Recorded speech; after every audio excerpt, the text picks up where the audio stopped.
This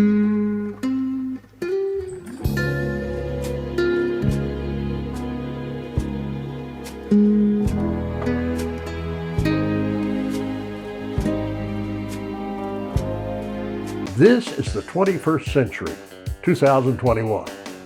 What have we learned since we came out of the trees and walked upright? Well, we learned that fire is hot. Food tastes better when you cook it. Don't aggravate things that are bigger than you. You can make a tool out of a stick and a rock.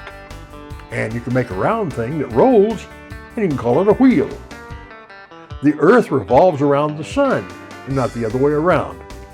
And the earth is a globe. Or is it? Did you know that there is an entire group of people, an organized group, mind you, that believes the earth is flat?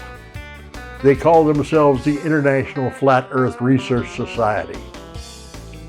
Where did they come across such a notion? Well, it all started back in the 19th century when an English writer named Samuel Rowbotham, he wrote a book titled Earth, Not a Globe. He opined that the earth is a flat disk centered at the North Pole and bounded along the southern edge by a wall of ice called Antarctica.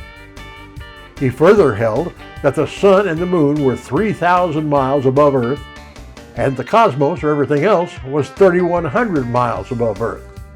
Wonder how I measured that. He later wrote a leaflet titled The Inconsistency of Modern Astronomy and Its Opposition to the Scriptures.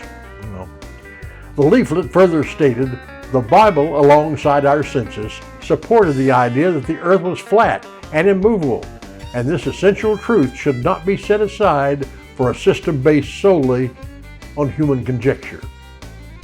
Here ends the lesson. In 1956, Samuel Shinton created the International Flat Earth Research Society and did it from his home in Dover, England. When satellite images showed Earth as a sphere, Shinton remarked, "It's easy to see how a photograph like that could fool the untrained eye."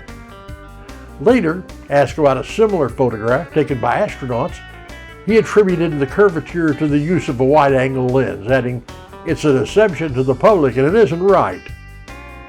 In 1971, Charles K. Johnson established and became president of the International Flat Earth Research Society of America and Covenant People's Church in California.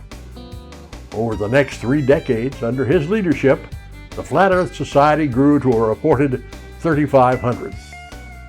Now, when asked how a flat earther justifies the belief, why, look out across the Kansas field. You can see it's as flat as a pancake. Or, I walked from here to Tunnelton and it never went downhill. Well, how can you argue with that kind of logic? You can't, so don't.